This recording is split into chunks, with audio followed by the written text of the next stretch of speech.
Hey everybody, this is Enter the Arena, and I am your host, C. Rich, formerly known as R&R's Fight Predictions.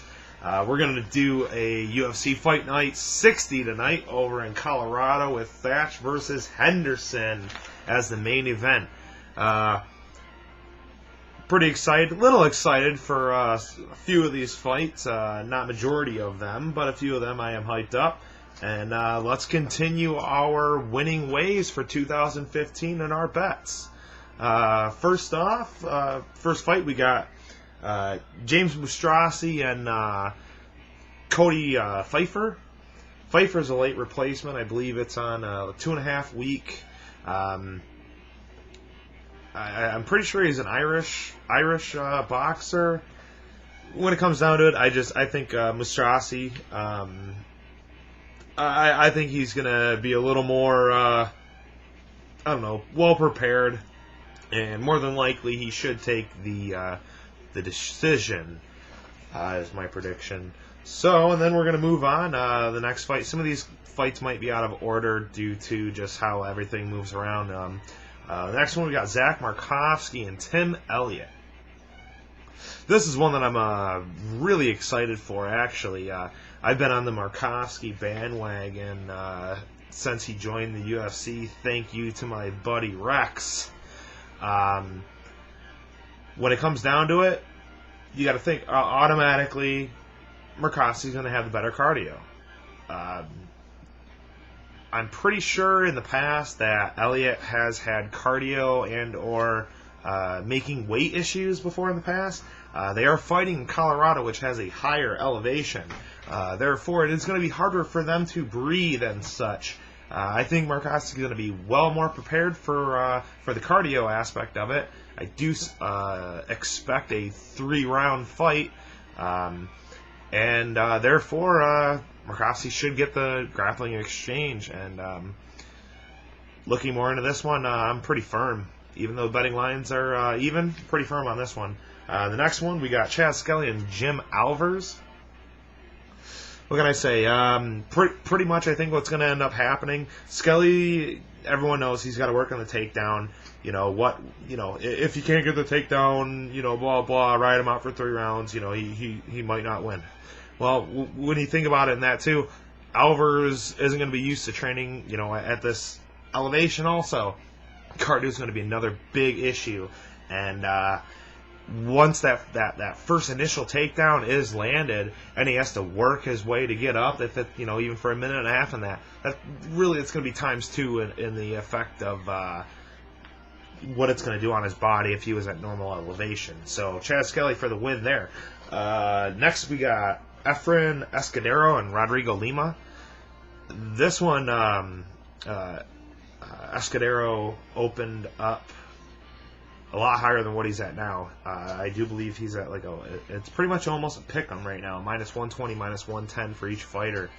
Escudero, he's been cut from the UFC 2 times before. Basically, when it comes down to it in this fight, I don't care what you're gonna fucking look at. When it comes down to it, and anything meaningful, I feel that experience will take the better end of this bout, and Escudero will win. Not a confident as hell pick, but I am pretty firm that he should be able to win this one, with not his cardio getting the better aspect of the two. So next we got Nick Lentz and late replacement Levin Mascavelli. What can I say? Even with Nick Lentz's former opponent that had to pull out, I was still I like him. The guy's got fucking heart. At a -450, I don't see much value in this one unless you're going to do Lentz in the distance. You might be able to get even odds. We don't know until after the weigh-ins. But that would be my value play on picking Lentz, unless you're going to throw him into a round robin, or a parlay of some sort. I wouldn't put major juice on him. But he should win. Then we got Ray Borg and Chris Kalidas This one I'm actually really excited for, and it's not the reason why most fighters are. I'm actually excited to see Chris Kalidas. Yeah. I don't know. I just thought he looked pretty. If he can obtain top control in this,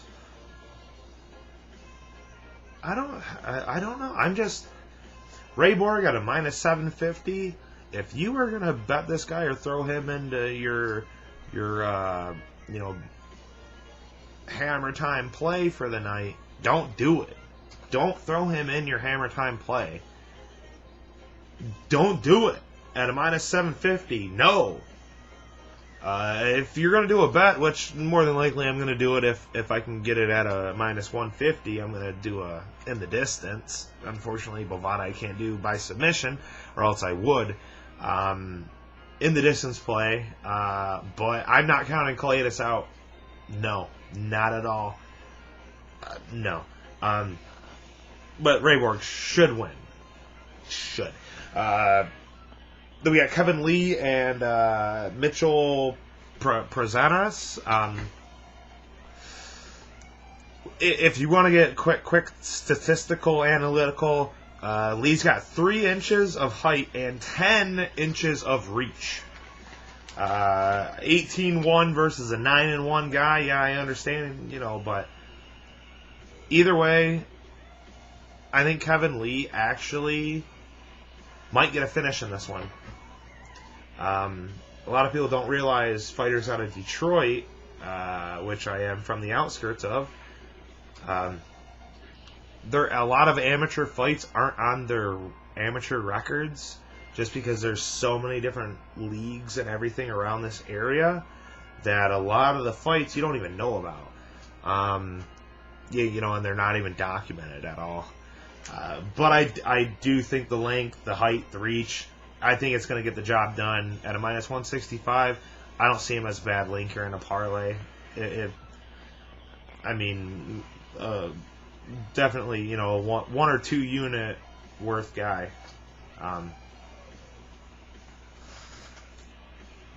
we're going to go Patrick Walsh and Daniel Kelly. My initial, I'm going to go with my initial gut feeling in this one. I don't know much about either of these guys. I do know some, but my initial thing, and I kind of had a feeling that he was going to be an underdog in this one. I'm going for Dan Kelly. Yeah, I don't care if he's like good at decisions or I don't know. I'm going for Dan Kelly. Not high confidence, but yeah, that's my pick. Then we got Neil Magny and Kyoichi Kunamoto.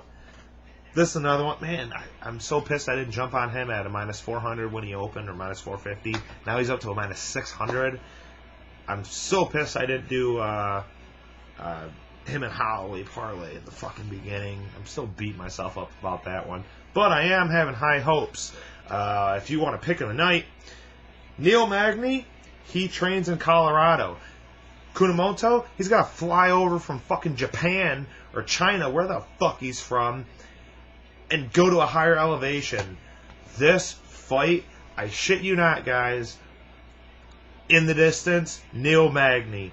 In the distance, Neil Magny. Mark those fucking words. This is going to be my strong play for the night. In the distance, Neil Magny. I'll say it once again. Mark those words. Final answer. Then we got Max Holloway, Cole Miller. Honestly, too, again, Holloway, I wish I'd caught him at, a week, 2 weeks, 3 weeks ago. I think he's at like a minus 400 now. Value I do see is putting him into a parlay juicer. I do see that one. I more than likely will, depending on what the odds are, I'll end up doing a $10 on in the distance, because I can see him jumping the gun and proving a point for the weight class in this fight. So Max Holloway for that win there. Then we got the main event, Brandon Thatch and Benson Henderson. This one is fucking hard.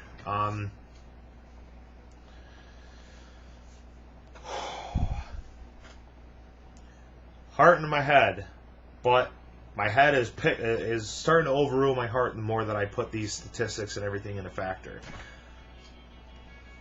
Initially, I did believe Ben Henderson would win. And then we're looking at a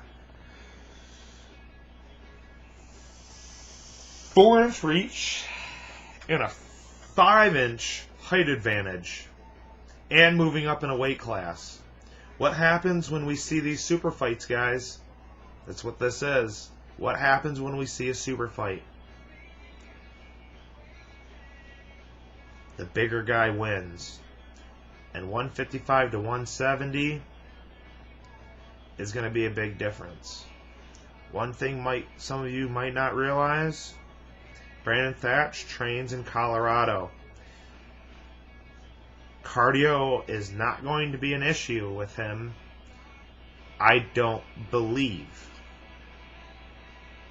This was really hard for me to make up my mind, and I am probably about to make a bet here as soon as I'm done. I'm probably about to put 36 for 30 on Thatch.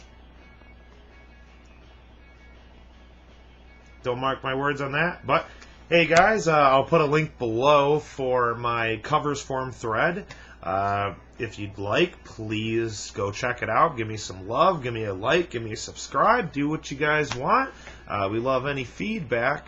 And I'm C. Rich, and this is Enter the Arena. Don't blow your bankrolls, and good luck, guys.